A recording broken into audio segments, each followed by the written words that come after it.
नमस्कार, मैं यशपाल हंस करनाल से। आशा है आप प्रसन्न होंगे, ईश्वर की कृपाएं बनी होंगी, संतानें आज्ञा में होंगी, घर में धन की कोई कमी नहीं होगी। बुजुर्गों की आप इतनी सेवा कर रहे होंगे कि उनके आशीर्वाद आपको लग रहे होंगे। और इसी के साथ आपके घर में समन्वय, प्रेम, पति पत्नी में परस्पर सौहार्द, एक मत, एक विचारधारा बनी हुई होगी। प्यारे बंधुओं, आज की बात को शुरू में उपचारों से करता हूँ। बाकी बातें करूँ ना करूँ वो दूसरी बात है, पर उपचार तो बहुत ज़रूरी है।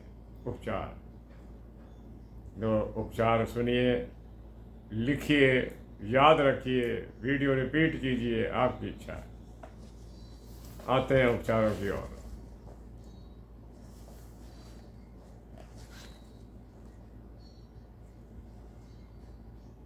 अगर आप पर बेपनाह कर्जे चल रहे हैं कि ऋण लेने वाला एक जाता है और एक आता है, स्थिति चिंताजनक बनी है, गंभीर बनी हुई है, और आप अपने आप को महसूस कर रहे हैं कि मेरी स्थिति समाज में अति कमज़ोर होती जा रही है, छोटे छोटे 2, 3, 4 उपाय बताता हूँ, कर लेना।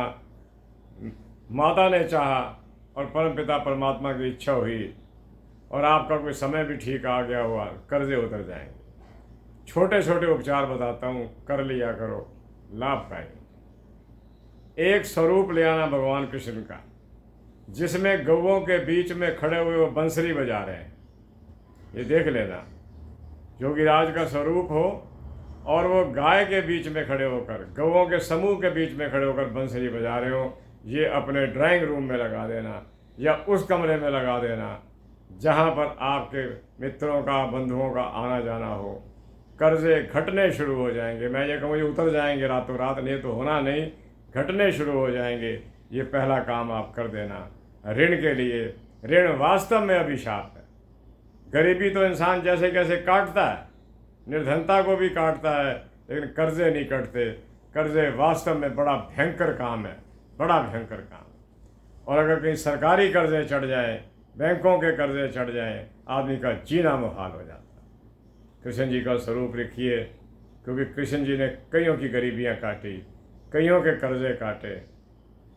सुदामा का तो है ही है, और न जाने उन्होंने कितने काम किए, कितनी नारियों को छुड़वा कर लाए, कैसे उनको अपने पास एक पूजनीय के रूप में रखा। बहुत सारे उपकार हैं उनके राष्ट्र के ऊपर।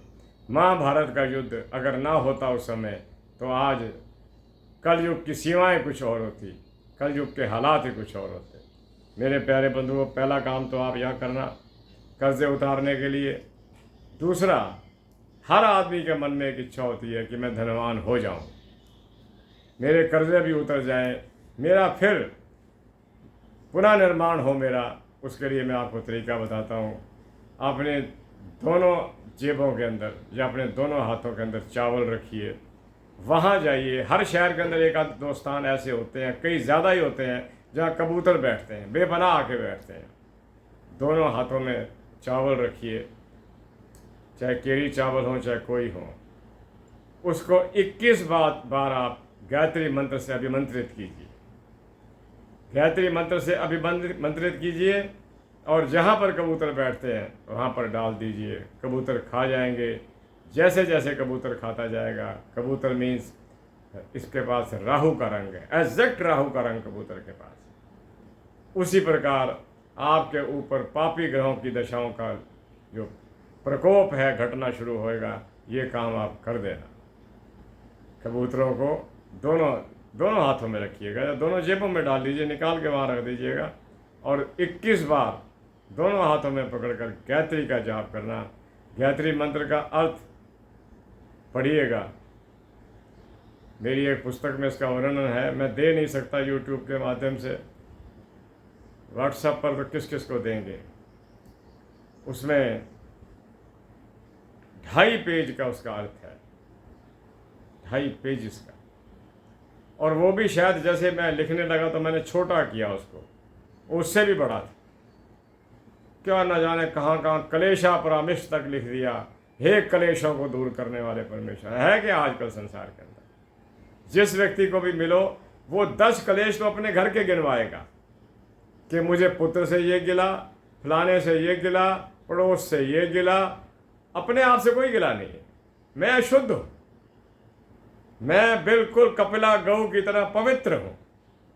कपिला गऊ की तरह पवित्र बताते हैं लोग अपने आप, बाकी सब गए, बाकी सब यूजलेस। वो कपिला गऊ खड़ी। जिस दिन हमारे को ये ध्यान आ गया ना, और जिस दिन हमारे मन में ये बात आ गई कि मैं भी कपिला गऊ कोई नहीं, मैं भी सींग मारने वाली गऊ हूं, एक सींग का जवाब 10 सींगों से दिया करता हूं, सब सुधर जाएगा। मैंने बताया आपको 2 उपचार बता दिए। मैंने आपको फिर ना कहना कि उपचार नहीं बताया। कृष्ण जी का स्वरूप कर्जा उतारने के लिए, जिसमें वो गऊओं में खड़े हुए बंसरी बजा रहे हैं, वो लगाइएगा। और लगाइएगा भी ड्राइंग रूम के अंदर जहाँ लोग आते जाते हैं। ये ना हो कि कई लोगों का क्या है कि जो फोटो भी घर में आएगी, स्वरूप आएगा, वो पूजा स्थान में लग जाएगा। मैं कहता हूँ माता सरस्वती का स्वरूप पूजा स्थान में मत लगाइए। ये इंडिपेंडेंट देवी है, इसका अपना एक विशेष महत्व है, इसको अलग रखिएगा। और कृष्ण जी के बारे में मैं कहता हूँ, जो हमारे मुख्य देवता हैं उनके बारे में मैं कहता हूँ कि उनके स्वरूप को अलग रखिए, उनका पूजन अलग कीजिए। माथा ही तो टेकना है और करना क्या है, तिलक ही तो लगाना है, लगाइएगा। आगे मैं कहता हूँ कि कबूतरों को केरी चावल डालते रहिएगा, बाजरा मत डालिए। बाजरा से कबूतरी के पेट में अगर कोई अंडा हो तो उसके मेल्ट होने के चांसेस हैं, इसलिए हम कहते हैं चावल डाल दो, कुछ और अनाज डाल दो। आगे चलता हूँ। अगर आप ऋणों में बुरी तरह ग्रस्त हैं, आज का व्यक्ति ऋणों में ग्रस्त है, बातें और तरह की कर देते हैं कि मेरे बेटे की गलती थी, मेरे पति की गलती थी, मेरी गलती थी, कर्जा हो गया। अरे कर्जा लिया ही क्यों था? जब आप कर्जा लेने गए थे, ये आपके मन में नहीं आ रहा था कि ये लौटाना भी पड़ेगा और पता नहीं कितने % इंटरेस्ट के साथ लौटाना पड़ेगा। और जब इंटरेस्ट इकट्ठा होता रहता है ना, तो इसे एक शब्द बोला जाता है कि ये एक भयानक वृत्ति को अडॉप्ट कर जाता है। जैसे होता है ना, सुई पे सुई चढ़ रही है, चल रहा है पंखा, मीटर चल रहा है सूद का। इस मीटर को रोकिए, मत लीजिए, अपने आप में निर्वहन कीजिए, जितने में होता है कीजिए। भगवान ने कोई ऐसा घर नहीं बनाया जहाँ उसने रोटी ना दी हो। कहते थे ना, हम भी आज भी कहते हैं, रात को भूखा कोई नहीं सोया करता। मिल जाती है, इतनी मिल जाती है कि पेट भर जाए। और दूसरी बात ये, मैं आपको भी एक मंत्र सुनाता हूँ शमेन तपसा का। और मैं आपको पहले एक बात और बता देता हूँ, पहले मैं आपके उपचार पूरे कर लूँ, फिर आप ये ना कहो जी कि आज इतवार का दिन था, आज कोई उपचार बताते, रविवार की छुट्टी थी, हम बहुत कराते। आप जाइए, करिएगा। ऋण है, आप गुड़ के आटे के पुए बनाइए, गुड़ के आटे के पुए बनाइए। मंगलवार के दिन मंदिर में जाइए, हनुमान जी को माथा टेकिए, उनका संधूर अपने मस्तक पर लगाइए और वो पुए वहाँ पर बांट दीजिए। ये ठीक है कि दूसरे का दिया हुआ लेते हुए थोड़ा सा आदमी हेजिटेट करता है, लेकिन जो भिक्षा ले रहे होते हैं वो बड़े आराम से ले लेते हैं। और पशुओं को भी डालिएगा। पशुओं को डालना तो मैंने बताया है आपको, बड़ा महत्वपूर्ण है। कल मैंने एक वीडियो देखा, वो भी यूट्यूब पर ही था। एक नारी एक कीड़ों से भरे हुए कुत्ते को, न जाने किस प्रकार उसने माँ का रूप धारण करके उसको उठाया, डॉक्टरों के पास ले गई, उसके कीड़े निकलवाए, सफाइयाँ करी, इंजेक्शन लगवाए, और फिर उसको वो दूध पिला रही है। मैं देखकर इतना चकित हुआ। मैं कहा, देवी तू संसार के अंदर कभी कष्ट नहीं पा सकती। जिसने बेआवाज़ की आवाज़ को सुन लिया, ईश्वर उसकी आवाज़ को सुनेगा। ऐसे बहुत से लोग हैं। आज बहुत से युवा इकट्ठे हो गए हैं, बहुत से युवा लोगों ने ये कहा कि हम आराधना और उपासना तो करेंगे, ईश्वर की करेंगे, लेकिन पशुओं के रूप में, यानी कि हम पशुओं की सेवा करके ईश्वर को प्रसन्न करेंगे। कीजिएगा, वो बोल नहीं सकते। और मैं बताता हूँ आपको, हर पशु मजबूर है। हम शेर को बड़ा भयानक मानते हैं, वो भयानक है, लेकिन उसकी मजबूरी है कि वो, उसके पास परमात्मा ने कोई चारा ही नहीं छोड़ा मांस खाने के सिवा, वो क्या करे। और विश्वास किसी पे वो करता नहीं। उसको डर लगता है कि मेरे को ना टूट के पड़ जाए, मेरे बच्चों को ना पड़ जाए। तो ये दया के पात्र हैं, ये दया के पात्र हैं, इन पर दया कीजिएगा। कुत्ते हैं, गाय हैं, कीड़े पड़े हुए हैं। मैंने कहा था ना, गौशाला में जाया करो, नमक दिया करो, डले मिलते हैं नमक के, वो डले दिया करो, उनसे उनका डाइजेशन ठीक होता है। पट्ठे खा के, चारा खा खा के उनके पेट में हवा भरी पड़ी होती है, वो मेडिसिन का काम करता है। ये किया करो। गुड़ के पूड़े मैंने बताए, पूए बनाया करो। ठीक है, लगता है थोड़ा सा गुड़ भी लगेगा, आटा भी लगेगा, चीनी भी लगेगी, ये घी भी लगेगा, तो इससे बड़ा दान कोई नहीं होता। आज के युग के अंदर ये ठीक है कि पैसा प्रधानता पकड़ गया, पैसे में बड़ी शक्ति आ गई, लेकिन फिर भी भूखे के लिए रोटी सबसे बड़ी है। एक आदमी बैठा हुआ था और उसके पास रोटी नहीं थी, तो किसी ने पूछा उससे 2 और 2 कितने होते हैं, तो उसने कहा था 4 रोटियां। उसने 2 और 2 4 नहीं कहा। जिसको रोटी की ज़रूरत है उसे रोटी ही चाहिए। तो प्यारे बंधुओं, ये दान कीजिएगा। मैं आपको एक बात और बताता हूँ। मैंने आपसे वादा किया था ना कि उपचार बताऊंगा आपको। आप पहले उपचार सुन लो, मैं वेद की बात बाद में करूंगा, क्योंकि मैं महसूस करता हूँ कि शायद वो आपको इतनी प्रिय नहीं लगती। उसका एक कारण है, मैं आपको जस्टिफाइड मानता हूँ, क्योंकि आप अपनी मजबूरियों में इतना घिर चुके हैं, इतना घिर चुके हैं कि आपको ये याद नहीं रहता महिलाओं को कि मैं किचन में से आई हूँ और जो मेरा बर्तन है दूध गर्म होने वाला वो वहाँ पड़ा हुआ, दिमाग ही कहीं और है कि दूध उबल रहा है, जल रहा है, नहीं, याद नहीं रहता। ये देखा हमने, सुना हमने, भ्रमित हो गया इंसान। कष्ट इतने आ चुके हैं किसी की संतानें। अब मैं हैरान होता हूँ, परमात्मा सोचता हूँ, परमात्मा तो बीमार बच्चों को जन्म क्यों दे देता है? क्या उनकी प्रक्रिया में कोई कमी रह गई थी? क्या उनके डिंब में और स्पर्म्स में कोई कमी रह गई थी? क्या माता के गर्भ में कोई कमी रह गई थी? सबसे बड़ी बात ये हो सकती है जो वेद दहाड़ दहाड़ के कहता है, वेद की ऋचाएं कहती हैं कि अगर गर्भ काल के अंदर ठीक तरह से गर्भाधान ना हो, संतानें रोगी हो सकती हैं। आपने देखा होगा, बड़े बड़े राजा पहले होते थे, वो जब उनकी पत्नियां गर्भ धारण करती थी तो पहले यज्ञ हुआ करते थे, ईश्वर से मांगा संतान मांगी जाती थी। आज कोई नहीं मांगता। विवाह हुआ, ठीक है जी, साल बाद हम पूछते हैं कुछ उम्मीद है? कभी किसी ने ये नहीं पूछा कि यज्ञ के माध्यम से उम्मीद मांगी है कि उम्मीद चल रही है। उम्मीद पे उम्मीद संतानें हुई जा रही है। संस्कार देने हम भूलते जा रहे हैं। खुद संस्कार हो तो हम संस्कार दें आगे। जो चीज़ मेरे पास ही नहीं है, मैं आगे कैसे उसको आवंटित करूँगा?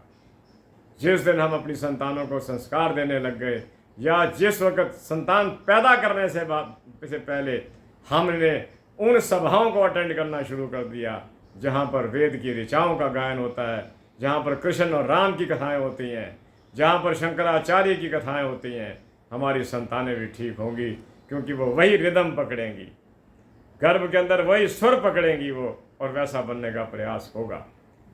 आप माता मदालसा का देखिएगा, जिन्होंने शंकराचार्य जी को पैदा किया, उन्होंने ईश्वर से प्रार्थना करी थी कि मेरा पुत्र शंकराचार्य बने, मेरा पुत्र विश्वविख्यात एक गुरु बने, और वो बने, क्योंकि उसकी माँ की ख्वाहिश थी। ऐसे कई हुए। उन्होंने राजपाट छोड़ दिए, महल छोड़ दिए कि मेरा एक पुत्र ऐसा पैदा हो जो और विश्व में नाम कमा गया। आप देखिए, आज सनातन जगत शंकराचार्य जी के नाम से चलता है। मैं आगे बता रहा था आपको, आप आटा पिसवाने के लिए जाते हैं, गेहूँ लेकर जाते हैं पिसवाने के लिए, कोशिश कीजिए मंगलवार को और गुरुवार को पिसवाइए। और अगर पिसवाने नहीं जाते, बाज़ार से लेते हैं, तो मंगलवार और गुरुवार को लीजिए। ये गेहूँ लेने के लिए, गेहूँ का आटा लेने के लिए सर्वोत्कृष्ट दिन है। ये चीज़ें मैं सुबह जब मैं उठता हूँ, अर्ली इन दी मॉर्निंग, जब ये मैं यूँ सीधा ये कह दूँ कि आधी रात का आलम होता है, तो उस वक़्त मैं ईश्वर से बातें करता हूँ, और ईश्वर मेरे दिमाग में कई बातें भरते हैं। माता सरस्वती का सहयोग मुझे मिलता है, तो मैं बताता हूँ कि आटा पिसवाना है तो मंगलवार और गुरुवार को पिसवाइए, गेहूँ पिसवानी है तो आटा लेना है तो वो भी मंगलवार को और गुरुवार को लीजिए।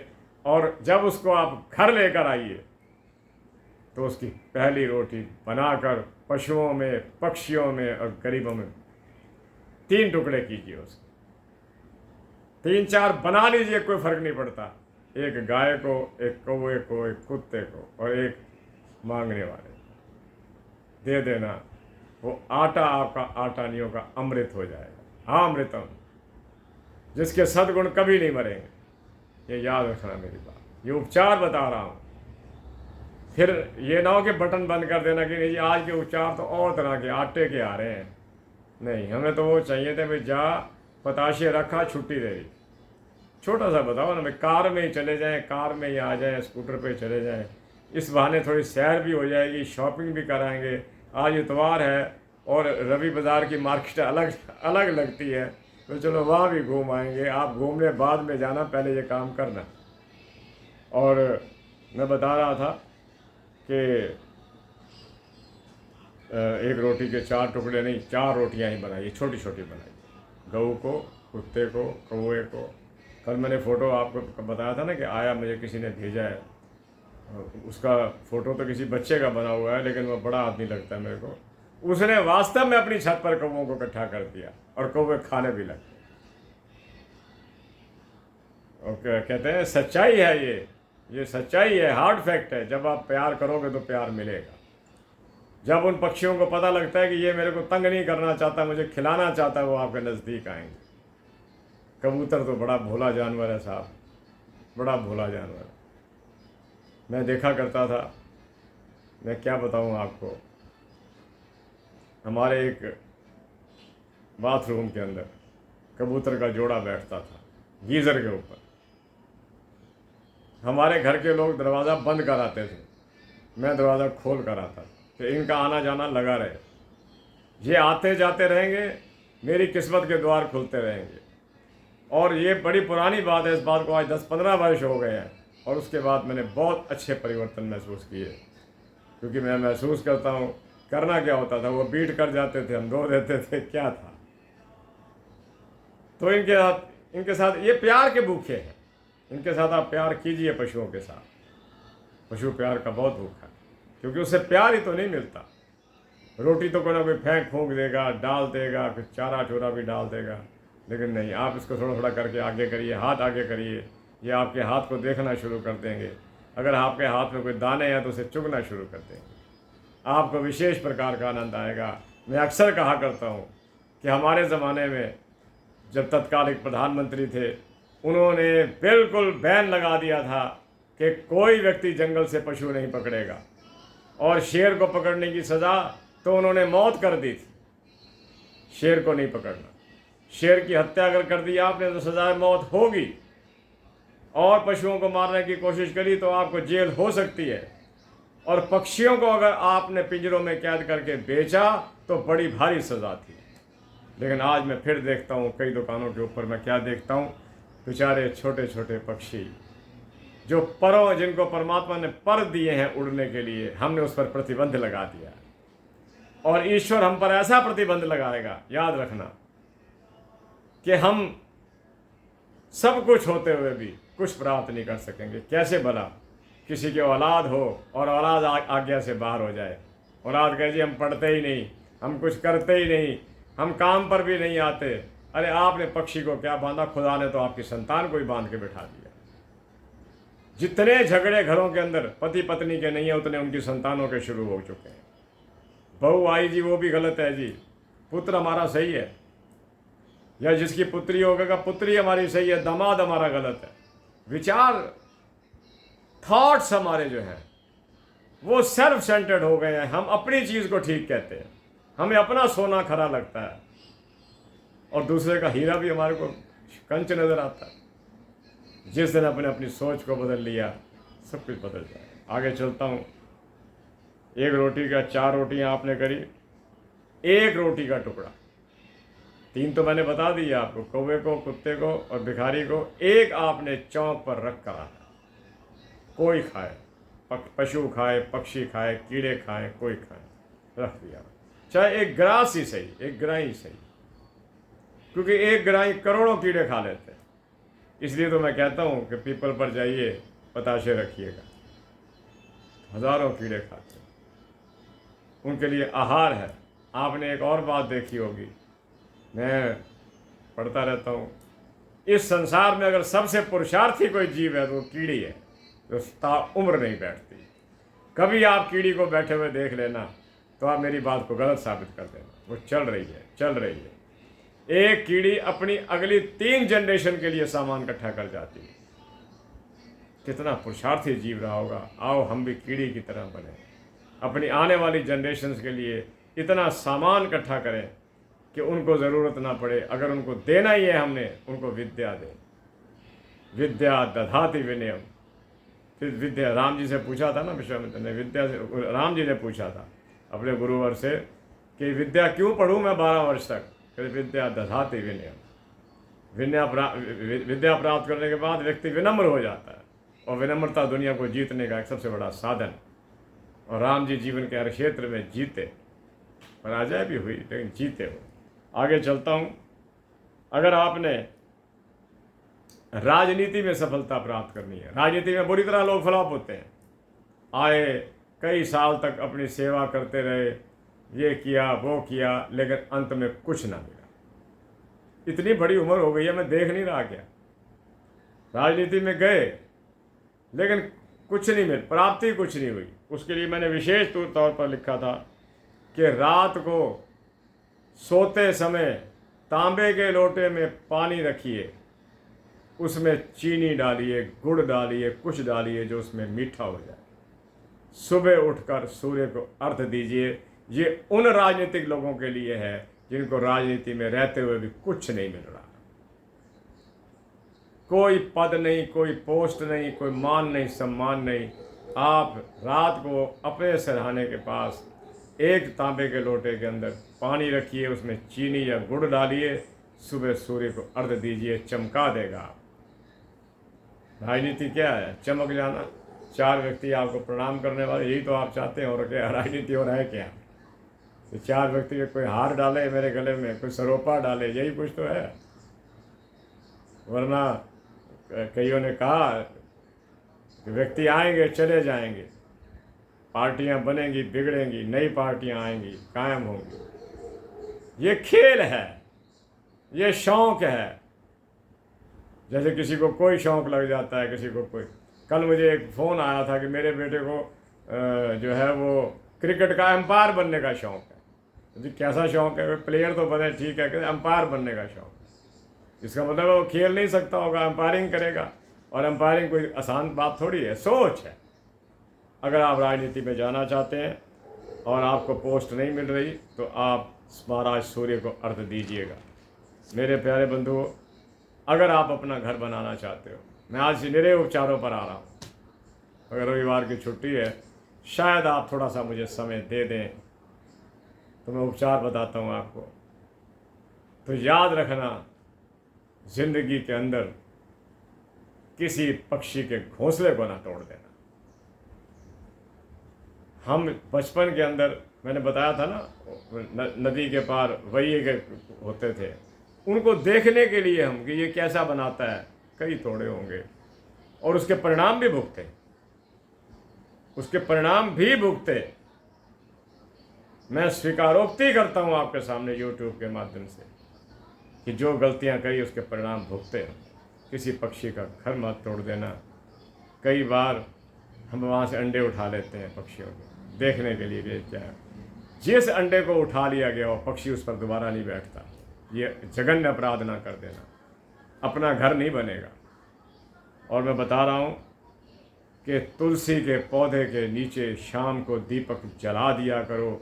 इससे उसकी मरकरी जो पारा है वो थोड़ा मेल्ट होता है और उसको बढ़ने की ताकत मिलती है। जितना ये बढ़ेगा उतना मेडिसिन का काम करेगा। ये अभूतपूर्व दवाई है। जब मैं मेडिसिन के क्षेत्र में था, ना जाने कितने तुलसी से बने हुए शरबत आया करते थे। कोई खांसी के लिए है, कोई फेफड़ों के लिए है, कोई किसी चीज़ के लिए, कोई दिमाग की बुद्धि को बढ़ाने के लिए। एक ब्रह्मी नाम की आया करती थी, तो सिरप आया करता था। बच्चे जो जिनका मेधा बुद्धि काम नहीं करती उनके लिए होता। और ब्रह्मी के नाम से आया करता था। मैं आपको बता रहा हूँ, प्रत्येक शनिवार को अपने घर की पूर्ण सफाई की। शनिवार सुबह लग जाओ आप, अगर छुट्टी नहीं है तो इतवार को लग जाओ।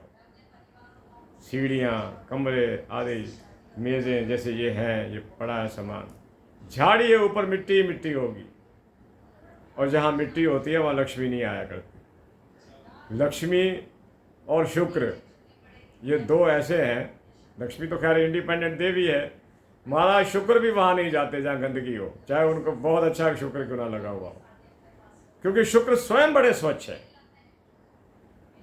कहते हैं अगर किसी का तुला लगन हो और शुक्र उसमें बैठा हो, वक्री अस्त ना हो, वो व्यक्ति विशेष रूपवान होगा।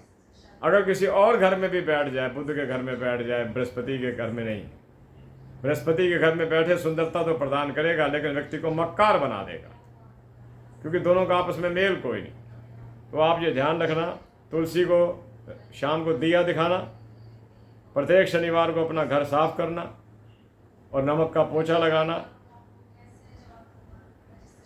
जब आप साधना करते हैं, आप जैसे मंत्र जप रहे हैं, हनुमान चालीसा कर रहे हैं, कोई पुराण पढ़ रहे हैं, कोई भागवत पुराण पढ़ रहे हैं, तो पूरब की तरफ मुंह करके बैठो। और जिस आसन पर बैठो वो ग्रे कलर का होना चाहिए या मृगशिला होनी चाहिए। मृगशाला जो होती है, मृगशाला अब नहीं मिलती, ना ही कोशिश करना लेने की, कोई अपराध हो चुका है। ब्राउन कलर का, ग्रे कलर का कपड़ा बिछाकर उस पर आराम से बैठे। थोड़ी देर के लिए आप दुनिया के गमों से बाहर निकल जाइए, क्या सोचकर कि जो परमात्मा करेगा स्वीकार है, मैं परमात्मा का नाम लेने के लिए तो आया हूँ। आप उसका नाम लीजिए और अपनी आराधना शुरू कीजिए। और मैं आपको, वैसे तो मैंने बड़ी बातें लिख रखी थी आज, क्या बताऊँ, 27 मिनट हो गए हैं, फिर आप बटन बंद करोगे, हो गया, बहुत हो गया, यही 2-3 कर लें तो अच्छा है। शनि को प्रसन्न करने के लिए, शनि को प्रसन्न करने के लिए मैं आपको कहा करता हूँ हमेशा, आज फिर कह रहा हूँ, निर्धनों, निर्बलों, अपंगों, अनाथों, कोढ़ियों और रोगियों की सेवा कीजिए। महाराज शनि प्रसन्न, सबसे जल्दी प्रसन्न होने वाला ग्रह है ही शनि।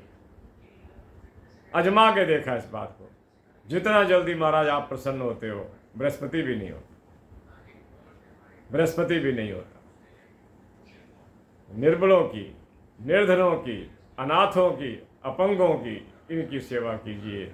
अरे वृद्धाश्रम में चला जाया करो, चले जाए, बड़े दुखी हैं वो।